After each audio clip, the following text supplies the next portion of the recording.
Hello again, and we are today with Jane Spohn, and she is a registered nurse in the emergency room at Kootenai Health, and she is also the coordinator of the SANE program. So I wanted to have Jane explain to us what exactly is the SANE program, what does it stand for, and what does that program do? So we are a group of nurses that are sexual assault nurse examiners. We have to go on and do some extra training. It's a minimum of a 40-hour course that is approved by the International Association of Forensic Nursing. So it's very structured, and we learn how to work with prosecution, advocates, courts, other SANE nurses across the board, regarding how to care for a sexual assault victim. Wow. So how many are on your team there at Kootenai Health approximately? It's very fluid, unfortunately. We've lost a few recently, moving on to other things, and currently we're running about 15, which is a significant number for a place the size of Kootenai Health. And then several of those also do sexual assault nurse examining for pediatrics. There's a division in age group between the how to care for different age groups of the sexual assault population. Is that staffing adequate for the number of cases that come into Kootenai Health? It can be a little sketchy sometimes simply because there may not be one on duty. And currently that's how we're running the program, is hopefully the sexual assault nurse examiner is on duty when the patient comes in. We are hoping when we grow up and get a little bigger that we can have an on-call system and get those complete hours completely covered 24/7. And that's our real goal. That's our target. Hopefully this year that we'll be able to get that done. And it may require getting kind of creative and maybe possibly contracting other nurses that may be in the community that have a sexual assault interest and are able to be examiners, but they just don't work for the emergency room currently. Yeah, it seems like it's really important to have someone available all the time. So we hope that works out for you. So what, along that lines, what kind of an impact can one of the SANE nurses have for a victim when they're there? Well, we're especially trained already in trauma services because we do the trauma when they come in. But this is a different kind of trauma impact. It's an emotional impact. And through our training, the specialized training, we find out the different levels of trauma that the emotions and the psyche incur, as well as the physical trauma that you can see. And we're able to be a little more supportive, give a little more information as to where to go from here. But we also work extremely closely with our advocates because they can do more outside the hospital than we can do. And we can take care of it while they're in our boundaries of the hospital. Right. So you make that immediate connection with an advocate with them then? Yes, we try to. That's according to the policy. We try to get the advocate in as early as we can. Great.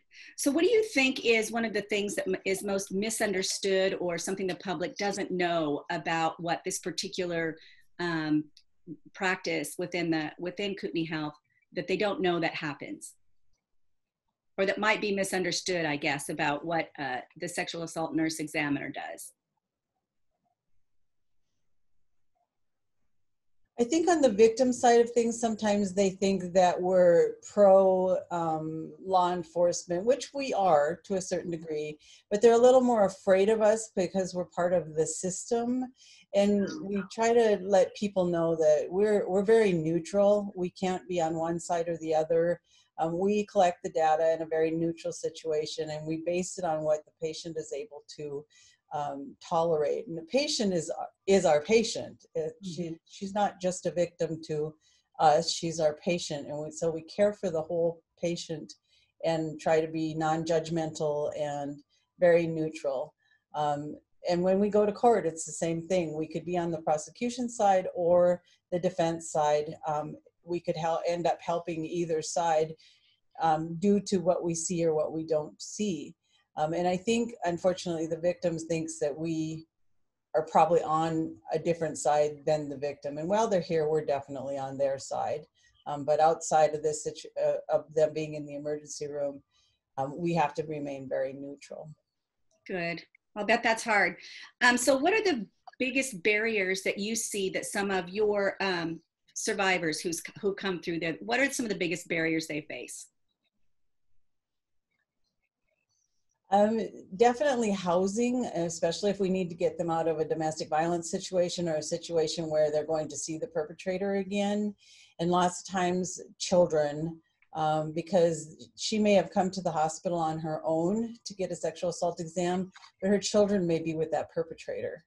And so trying to figure out how to make it so she has a safe environment to go back to, and how the kids can be safe, and how we can work that all together. Again, I can't express enough, we go to our advocates for the outside care for that. But we try to give them as much information as we can, you know, where to come. We're open 24/7, so if you need to escape and have your children come with you, we're open, and we can make sure that that person or that individual doesn't make it in. So it's safety. Yeah. So is that how I'm hearing when you're talking about working with the advocates that safe passage can be very important work? Can you just tell us a little bit about how safe passage supports and how they support your role and what you do there? Well, for one thing, they're almost an advocate for me as well, because these are never really very easy. So emotionally, having that other person in the room that knows where we're going with this exam is very helpful to me, which I tell them all the time, they're my rocks. Right. But to be able to have somebody on the outside that can be available to that victim 24/7, that can get them housing, can help them with restraining orders, can get them to the courts if there's a court date that they have to make, or if that perpetrator's been jailed and is being released, they let the victim know so they can be prepared safety-wise to know that that victim or that perpetrator may potentially be out and looking for them. So they're definitely very important to our program as well. They do education with us so that we can let our new nurses know that they're available. And sometimes it's personal for a nurse to need their services as well. So they just are all around really, really good support, and their backgrounds are incredible. That's great. And it sounds like you're very passionate about your job, and our community's lucky to have people like you who go through this, where I'm sure it's not an easy task to have a patient and know that, you know, the relationship has to be passed off to someone else. And so I'm hoping that you, just tell us about that, the things that make you passionate about your role there at Kootenai Health, and what keeps you and your team going through all of this, and how Safe Passage interacts with that. I'm going to go back a ways, because I started working in the emergency. Originally, I was an intensive care nurse, and I started working in the emergency room back in North Dakota in 2003. And so it was all kind of a new environment to me. I had really never heard about sexual assault nurse examiners until I went to the emergency department. But what had happened was I was never told anything about a sexual assault kit during my orientation in the emergency department, and none had come in during my orientation. I had seen this little box, but I didn't think anything of it. And most certainly, because that's just my luck, my first night shift off orientation, a sexual assault victim came in. And so they handed me said box and said, there's instructions on the inside.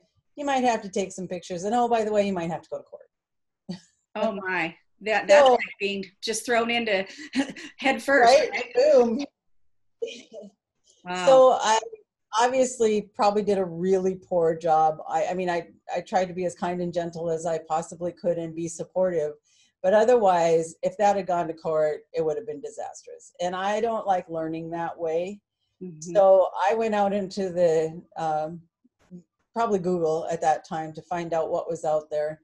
And I found an advocacy group, and I found out that the police department actually had a domestic violence and sexual assault unit. And so I went out into the public, and I learned a lot about what was going on out there. And then some sexual assault nurse examiner courses came to the little town we were in.